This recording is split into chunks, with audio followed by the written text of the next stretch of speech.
दोस्तों कल्पना कीजिए, एक सामान्य इंसान जो सुबह उठकर चाय पीता है, ऑफिस जाता है, परिवार के साथ डिनर करता है और फिर अचानक एक दिन वो सब कुछ छोड़ देता है। घर, पैसा, कपड़े, नाम, सब कुछ। सिर्फ एक सफेद धोती और एक मुंह पट्टी हाथ में लेकर निकल पड़ता है जंगल की ओर। कोई फोन नहीं, कोई बैंक बैलेंस नहीं, कोई घर वापसी का टिकट नहीं। ये कोई फिल्म की स्टोरी नहीं है, ये है जैन साधुओं की दीक्षा के बाद की जिंदगी। आज की इस वीडियो में हम जानेंगे जैन धर्म में दीक्षा लेने के बाद जैन साधुओं का जीवन कैसा होता है। नए दर्शक चैनल को सब्सक्राइब जरूर कर लीजिए। दोस्तों, ये वो लोग हैं जो 24 घंटे 365 दिन जन्म जन्मांतर तक अहिंसा की अंतिम सीमा पर जीते हैं। जहां एक मच्छर मारना भी पाप है, वहां पैरों तले कुचली हुई चींटी के लिए भी प्रायश्चित करना पड़ता है।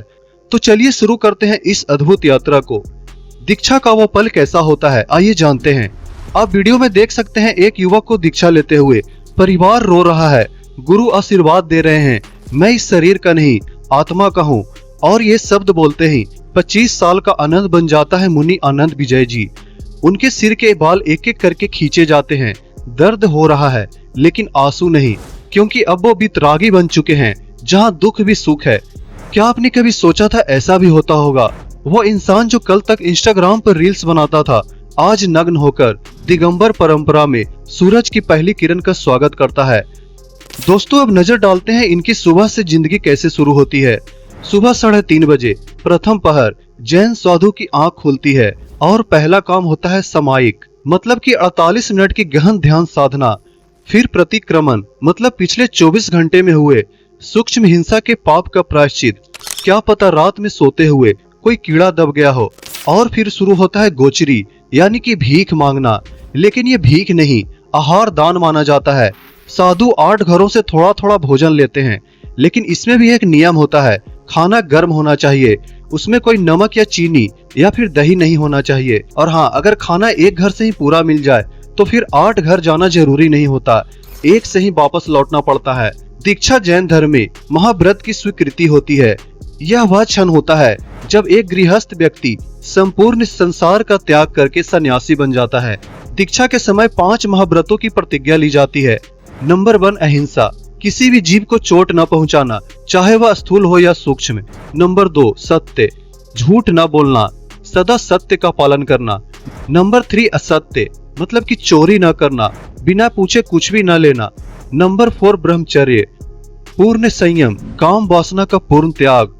और नंबर 5 अपरिग्रह, मतलब कि कुछ भी अपना न मानना, संपत्ति हो, परिवार हो या फिर शरीर का त्याग करना हो। दीक्षा के प्रमुख अनुष्ठान केश लुंचन, इसमें सिर के बाल हाथ से एक एक करके खींच कर निकाले जाते हैं, जो त्याग की पीड़ा को दर्शाता है। वस्त्र त्याग, अगर जैनी दिगंबर परंपरा से है तो इसमें पूर्ण नग्नता, श्वेतांबर में केवल एक सफेद वस्त्र। नाम परिवर्तन, पुराना नाम मिट जाता है और नया नाम आध्यात्मिक नाम मिलता है। गुरु के चरणों में समर्पण, गुरु के मार्गदर्शन में जीवन व्यतीत करने की प्रतिज्ञा ली जाती है। यह दीक्षा केवल शारीरिक नहीं बल्कि मानसिक और आध्यात्मिक परिवर्तन का प्रतीक माना जाता है। साधु का दिन ब्रह्म मुहूर्त में शुरू होता है। पदचारी, पैदल चलते समय धीरे धीरे जमीन को देखते हुए, ताकि कोई जीव न कुचला जाए। मुंह पर पट्टी लगाकर बोलना होता है ताकि कोई जीवाणु न मर जाए। जैन आगमों का अध्ययन किया जाता है। आचारांग सूत्र, अहिंसा का मूल ग्रंथ, जहाँ भगवान महावीर के उपदेश हैं। सूत्र कीर्तांग, इसमें कर्म सिद्धांत और जीवों की हिंसा से बचने के तरीके बताए गए हैं। 10 वैकालिक सूत्र, इसमें दैनिक कर्तव्य और संयम के बारे में बताया गया है। स्वाध्याय से साधु अपने ज्ञान को गहरा करते हैं और शिष्यों को सिखाते हैं। केवल पैदल, बिना जूते चप्पल के चलना, वो भी प्रतिदिन 30 से 40 किलोमीटर की यात्रा, कभी कभी इससे भी अधिक। बारिश, गर्मी, ठंड, किसी भी मौसम में बिना रुके, रास्ते में कोई जीव न मरे, इसके लिए सतर्कता बरतना होता है, जैसे पत्तों को हटाना या रुकना। विहार का उद्देश्य स्थान बदलना और विभिन्न स्थानों पर प्रवचन देना होता है। जैन साधु का जीवन कष्टों का पर्याय है, लेकिन ये कष्ट आत्मा शुद्धि के लिए स्वीकार किए जाते हैं। अब एक सच्ची कहानी सुनिए। एक मुनि शांति सागर जी महाराज, जो कि दिगंबर परंपरा के प्रथम आचार्य थे, इनको सांप ने काट लिया। उन्होंने कहा, यह मेरे पूर्व जन्म के कर्मों का फल है। उन्होंने कोई दवा नहीं ली, कोई शिकायत नहीं की और 7 दिन में पूर्ण स्वस्थ भी हो गए। यह कर्मवाद और वितरागता की जीत थी। ऐसी अनेक कहानियां हैं जहां साधु बिना चिकित्सा के गंभीर बीमारियों से उबरते हैं। साधु का अंतिम लक्ष्य मोक्ष होता है। दोस्तों, वीडियो में आगे बढ़ने से पहले आप जरा हमें ये बताइए कि आप हमारा वीडियो कहां से देख रहे हैं। कमेंट करके जरूर बताइएगा। आत्मा का कर्मों से मुक्त होना, इसके लिए 3 रत्न आवश्यक हैं: सम्यक दर्शन, सम्यक ज्ञान और सम्यक चरित्र। ध्यान के प्रकार: धर्म ध्यान, इसमें नैतिक चिंतन और पाप पुण्य पर विचार होता है। शुल्क ध्यान, इसमें उच्च स्तर केवल ज्ञान की ओर अग्रसर और मन पूर्ण शुद्ध होना चाहिए। कई साधु सलेखना यानी कि इच्छा मृत्यु अपनाते हैं। जब शरीर असमर्थ हो तो क्रमशः भोजन त्याग कर मोक्ष की ओर बढ़ते हैं। महिलाएं साध्वी बनती हैं और उनका जीवन भी साधुओं जैसा ही कठोर होता है। श्वेतांबर परंपरा में महिलाएं सफेद साड़ी पहनती है और दिगंबर परंपरा में सफेद धोती, लेकिन नग्नता नहीं होनी चाहिए। गोचरी, ध्यान, विहार, स्वाध्याय सब नियम पुरुषों के जैसे ही होते हैं। मासिक धर्म के दौरान अलग कक्ष में रहना और पूर्ण संयम और अलग गोचरी। साध्वियां अक्सर अधिक संख्या में होती हैं और समाज में महिलाओं को प्रेरित करती हैं। उदाहरण आर्यका ज्ञानमती माता जी जैसी महान साध्वियां।